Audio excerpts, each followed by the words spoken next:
Hello.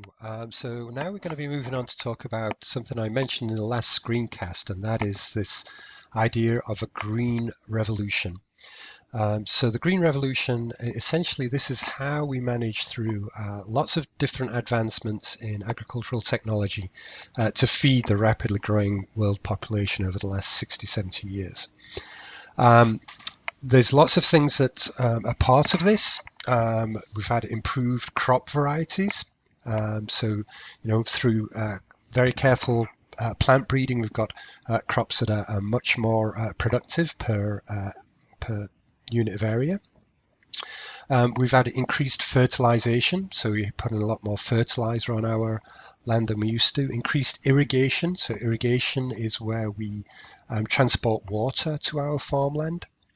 Increased use of pesticides, so there's a lot of agricultural pests, which can range from obviously a lot of insects are agricultural pests, but also things like funguses, and we now have a lot of chemicals that we put on our crops to reduce those pests. And then the others are not necessarily technological advances within agriculture, but they've certainly helped grow more food. And the first of them is global trade. So what global trade has allowed us to do is increase specialization. So if you are in Iowa, you're in the perfect climate and you have the perfect soils to grow corn and soybeans, and that's all a lot of farmers grow there. You're maximizing your food production by focusing on those two crops. Somewhere else in the world, you would maximize food production maybe by having cattle grazing or growing coffee or bananas or something else, right? That's something that doesn't grow in Iowa. So what this means is that all around the world, we've got farmers who are basically focusing on what they can do best. And then because of global trade, we now can move that food around the world. It's something we just couldn't do until mass transportation of the last few decades. So all of these changes together basically have this collective term of the Green Revolution. And really, we're specifically talking about a period in time here from about the 1950s through to about the 1980s. That's when a lot of these changes were really accelerating. What I want you to do after this screencast is finished, I'm going to have a link below it, and I want you to watch a short video which goes into some of these things in a lot more detail. Just want to talk a little bit about some of these. We have had over the last few decades a massive increase in chemical inputs. So these are basically chemicals that we produce in chemical plants and then put on our farmland. Okay, so this includes artificial fertilizer. We've used fertilizer for a long time, but generally speaking, that was kind of natural organic fertilizer, such as animal manure. But increasingly now we use industrially produced fertilizer. We apply a large amount of herbicides. Now what herbicides do is basically kill all plants that aren't your crop, okay? So you've not got other plants which you would consider to be weeds, right, to be competing with your agricultural crop.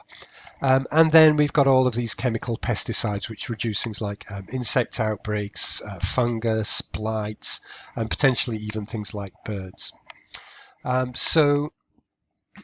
We've had a massive increase of those in the last few decades. If you look at the chart in the bottom left there, that's global pesticide production per year since the 1940s, and you can see there that it's pretty much gone up linearly.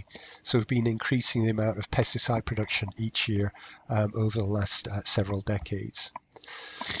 Same with herbicides. So pesticides are what we use to control animals of some sort. Herbicides are what we use to control plants. And on the right hand side you can see a map of atrazine. This is a particular type of herbicide, and you can see where that's being applied in the US. Basically everywhere where we have farmland, those white areas, generally speaking mountains, forests and developments, but everywhere where we are farming, pretty much we are using atrazine, and in especially high concentrations. You can see there in kind of the breadbasket of the United States, those Midwest states were using huge quantities of this particular herbicide.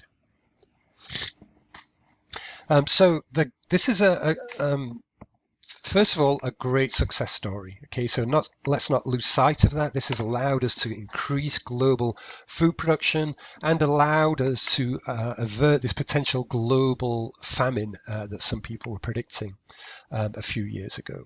But as we're going to see later on in this class is about environmental issues. There are a lot of issues relating to the way that we farm. There's a lot of issues connected to these modern methods of agriculture. Some of those issues are kind of exacerbated by government policy. So sometimes government policy is a little bit disconnected from what might be the best thing to do. So government policy has driven many changes in agriculture. And one of the main ways that we do that is by subsidizing farmers to produce certain crops. And it just so happens that certain crops like corn get much more heavily subsidized than other things, which might potentially be much better for us. So what this huge subsidy in corn has resulted in the United States is basically this massive excess of corn over that which we would eat normally. So most of the corn is not corn that goes onto our table, right? So where does that corn go? A huge amount of it goes into what we call high fructose corn syrup, and that's an artificial sweetener that is in pretty much everything you would eat from a convenience store. So it's in cookies, it's in chips, it's in soda, it's in fast food. And the other thing that we use a huge amount of corn for is to feed animals. Okay, so we've got this huge amount of heavily subsidized corn, which makes it inexpensive, which means it's an inexpensive way for farmers to feed livestock, especially cattle. And that has caused meat costs to actually decline quite a lot over the last few decades. Meat per kilogram is much less expensive now than it was in the 1950s or 1960s, for example. And a large part of that is because of these government subsidies. It's kind of an indirect result of them. And this is happening around the world. So as a result, meat consumption has increased enormously over the last few decades globally. So you can see here, these countries are shaded. The countries that are shaded darkest pink and red are the areas where meat consumption has increased the most since 1960. So you can see here in places like China, South Korea and Taiwan, meat consumption has increased by between 13 and 15 times since the 1960s. And in most other countries, it's increased by 50 to 100%, maybe doubled in that period of time. And again, it's largely because of how inexpensive meat has become. So meat has become a much more important part of our diet. Here you can see the trends here. So each dot is a year going back to 1961. And we've got different economic groups for the world's wealthiest countries, etc. So that includes us in Group A. And then some other economic groups, so less wealthy countries, B, C, D, E, and F, for example. Okay. So most countries are on the same trajectory. As these countries are getting wealthier, they can afford more meat. And basically, all of these countries are on that same trajectory. As they get richer, along that x-axis, you can see here an increase in per capita GDP, gross domestic product per person. As you go along that trajectory, as the country gets richer, generally countries eat much more meat.